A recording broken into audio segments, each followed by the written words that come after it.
All right, welcome back to Variety Homestead. Today we are going to be canning green beans. These were just pulled out of the garden within the last, these today, and then there's a batch over here a couple of days ago. So Debbie's going to show the process for preparing these to can. Guessing right now about 4 jars worth, 4 quarts worth. We make them in quarts, not pints, because we always make too much so that we can have leftovers for lunch the next day.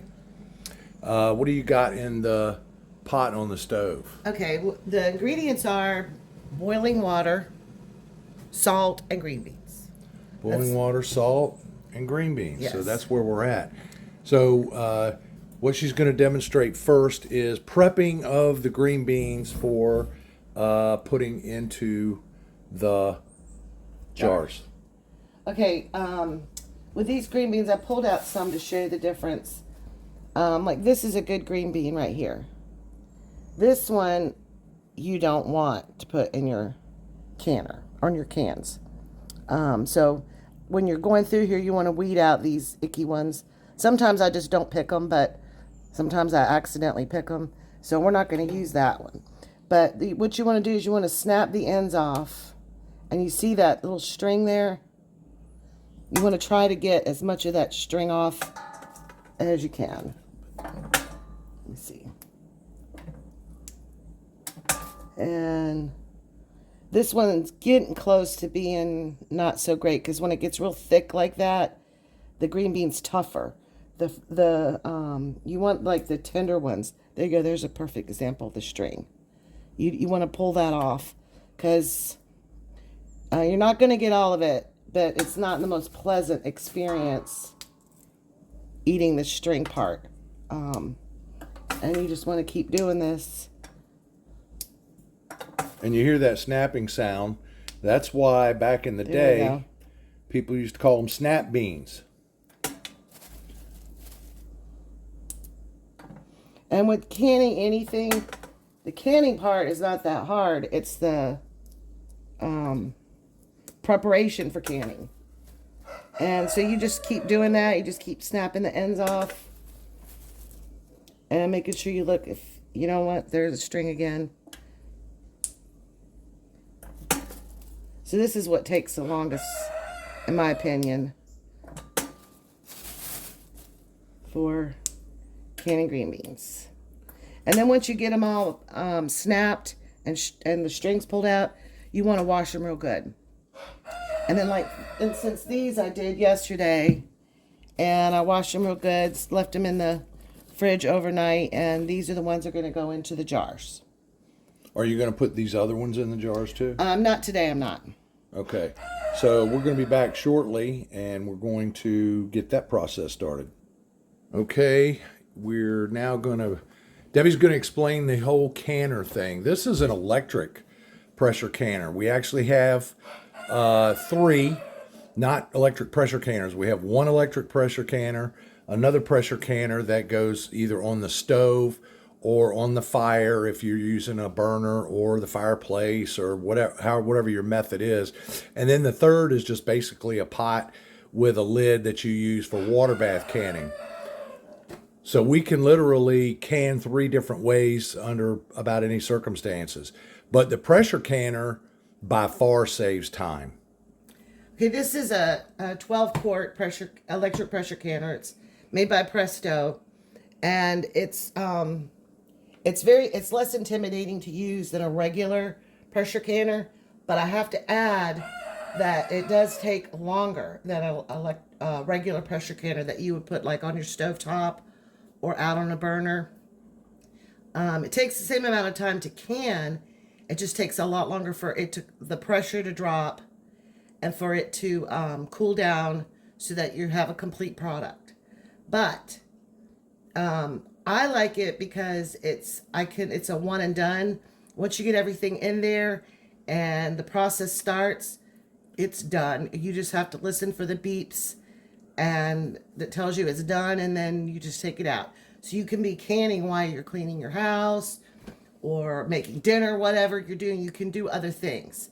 If you're out on the burner or on the stovetop, using a regular pressure canner, then you cannot do that. You have to monitor it constantly because the pressure has to stay within a certain range, and it can't go too high and it can't drop down. So this is really, I've found this is super handy, especially in the wintertime when it's really cold outside. I can pressure can in here, and it allows me also to like pressure can leftovers. Like if I make a big pot of soup, I can take the leftovers, put them in jars, and stick it in here and put it on the shelf. So the first thing I'm going to do is I'm going to take it apart. This is the gauge. This is what locks in the pressure. This little thing swings out, and then here's the top. And then inside here is your inner pot. And if you notice, I don't know if you can see it real well, but there's a mark right there. And that tells you how much water to put in. Doesn't matter how many jars or what you're canning, you only put water up to that mark. It's the same with a regular pressure canner, a non-electric. You put the same amount of water in, no matter how many jars and what you're canning. So I'm going to go ahead, and you always want to make sure you put this in. This keeps the jars off the bottom. So I'm going to go ahead and put this water in here.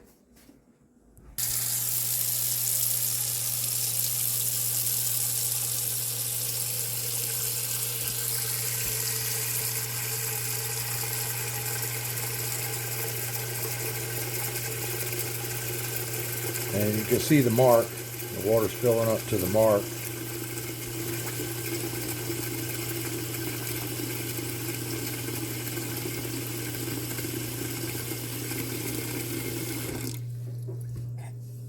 In. Now you can water bath can in this. I haven't ever done that. It's just as easy for me to do it on the stove. But you use a little dial. This says water bath. That says pressure can. So that's flashing, so I'm going to hit the arrow button. And I know that these green beans take 25 minutes. So I'm going to turn the dial until I get to 25. And then I'm going to hit the arrow button. And it's saying insert jars. So what are you doing now? So now I'm halfway filling up these jars.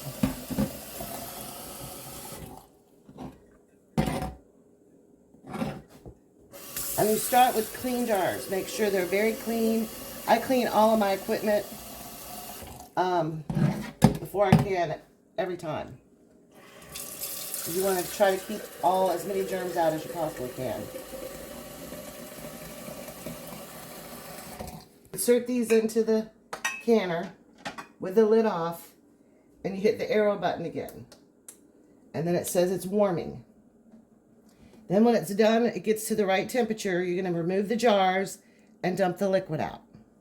Okay, apparently the warming cycle is complete, and now it says down there, Fill jars. Fill jars. So she's got water in those that she was using to warm with.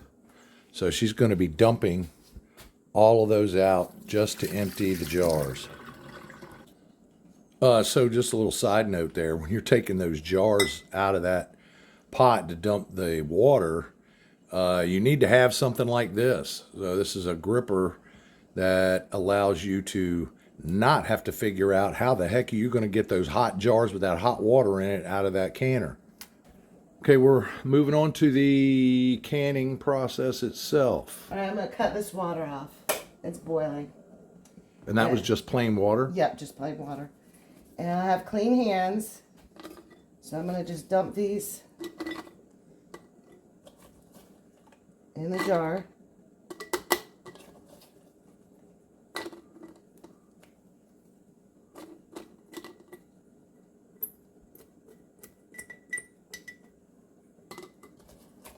Try to get them as full as you can. Yeah.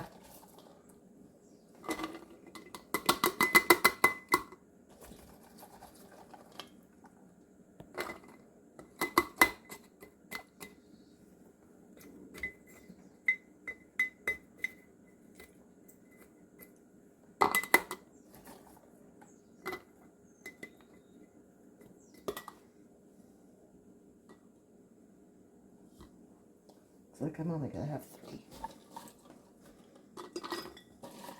So 3 jars instead of 4? Yeah.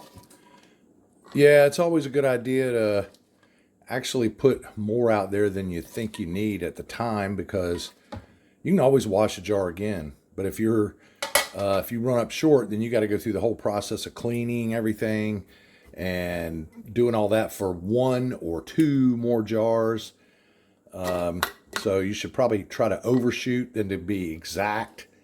And sometimes too, I'll pull out a pint jar and wash it too, just in case. I need that. Okay, so I'm gonna take a few of these out. Okay. And then I'm gonna add a teaspoon of salt, and just do not use iodized salt. This is Redmond's. You can also use canning salt, pink Himalayan salt. and maybe sea salt. Yes, just not iodized. All right.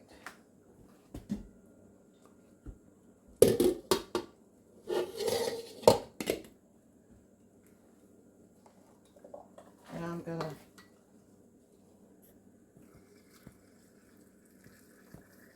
and this is gonna be an inch headspace on these. How do you know that? I looked it up in the ball book.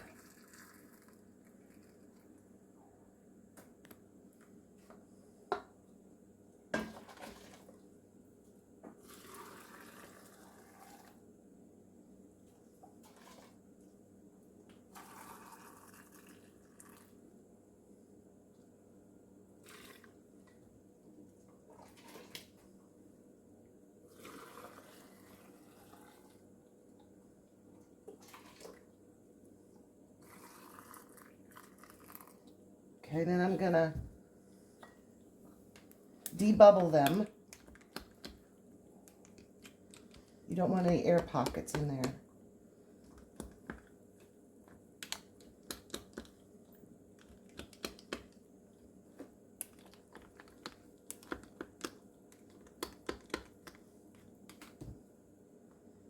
And I'm gonna double check my water level.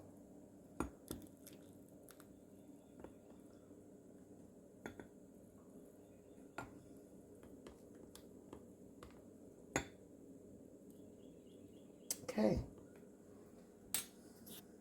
Okay, so they're all ready to go. I'm going to wipe the lids off just to make sure there's no like grain of salt or a string from the green beans, because that can affect your seal. And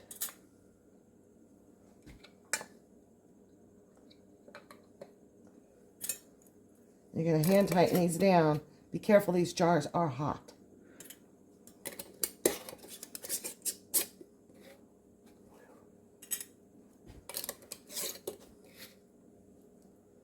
All right, and they go in the canner.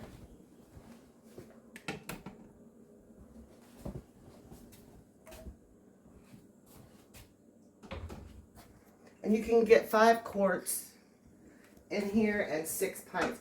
It says 7. I've never put 7 in there. It would be really tight with 7 in there. But now it's still saying fill the jars. So I'm going to hit the little arrow button again. And now it's saying heat. At this point, you can put the lid on. And it shows you install. And then you turn it. And it's locked. And then you lock this down. And you do not put this on. The machine will tell you when to put this on. What is that? This is the weighted gauge that keeps the pressure in. Oh. But what's going to happen, it's going to take a few minutes. And you'll start hearing the steam come out and seeing the steam come out. That's why it's building its pressure up. It's getting to the point where it gets hot enough where it builds the pressure up in the machine. And then this will beep and it'll tell you to put the gauge on. And so we're just going to wait for that. So it's been heating up to get the pressure built up, and it starts a countdown. And I know it might be a little blurry, but it's basically says 10 minutes. So there's a little icon on there that's a vent icon. It shows little steam coming up on the screen there. Once it gets done with that 10-minute countdown, you'll be able to see there'll be steam coming out of here, and then you'll be able to put the pressure gauge on. We're at the 3-minute mark until we put the pressure gauge on. Not 100% sure if you can see this. You can't see anything at the source, but as I go up to where the cabinets are, you might be able to see some steam. That's actually, yeah, I can see it on the camera from here. There's steam coming out of here and floating up that you can see, which is going to happen. And once we get, we're at the 2-minute mark now, once we get to where the little beeper goes off, then we put the pressure gauge on. We're now at the 1-minute mark. Actually, it's below 1 minute. Not sure where it is. Maybe it's 30 seconds or so until the beeper goes off. So I'm just going to hang out here for a few seconds. See if you can see the steam better. You might be able to catch a wisp of it here and there. It's definitely visible. Okay.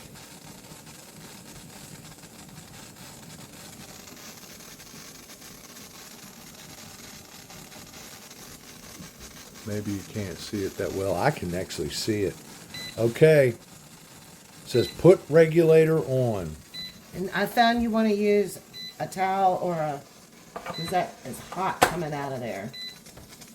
And you want to make sure it's lined up with a little mark in the middle. And then when you're ready, you hit the arrow button again. And as soon as that air pressure stops coming out, or that steam stops coming out, the counter will start. And you'll hear it. It only takes maybe a minute. You'll stop hearing the steam and stop seeing the steam. You see steam's coming out of that hole.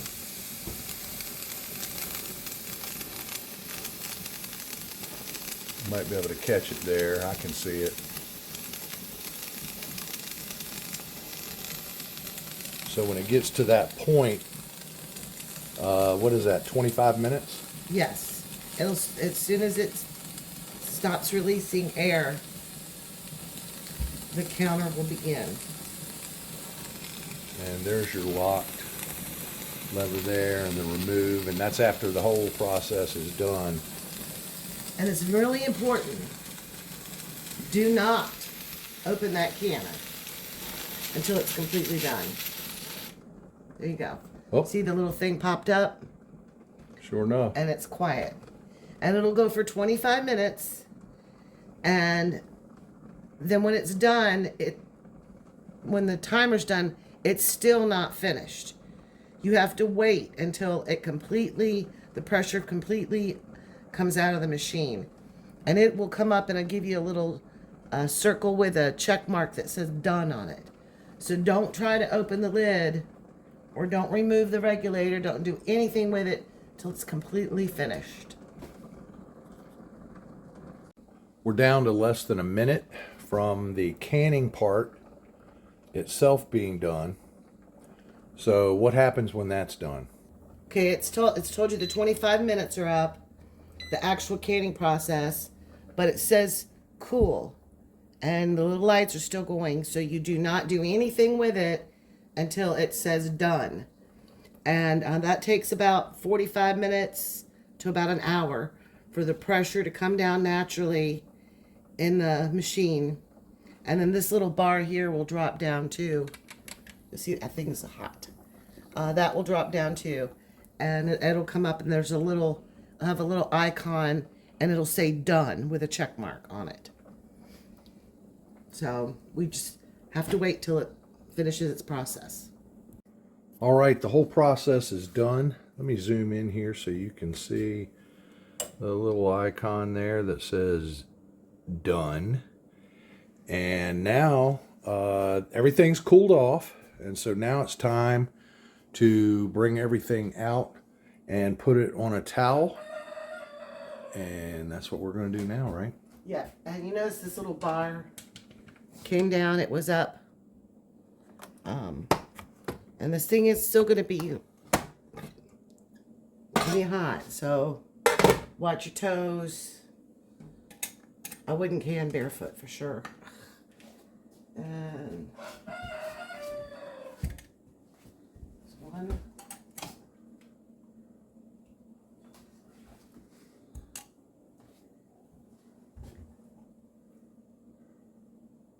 Okay, and the lids are going to be really loose.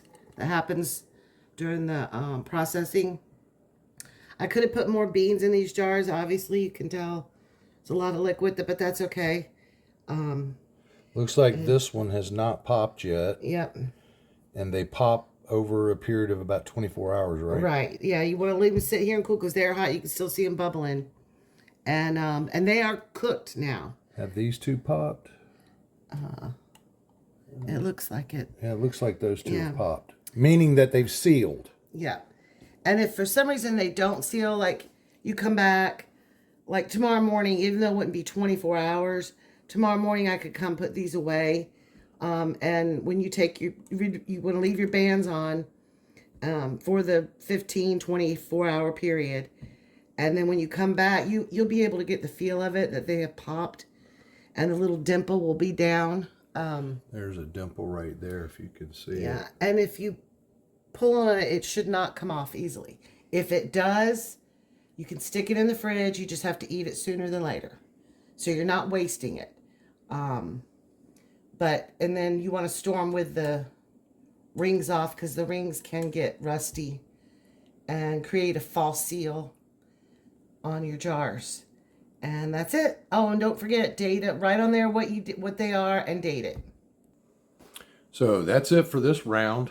Glad you hung with us and came along. This is something you can do yourself too, by the way. You just have to make sure you follow all the safety and recommendations things that the Ball Book or maybe some similar publication provides. Until next time, thank you for visiting Variety Homestead, and you have a good one.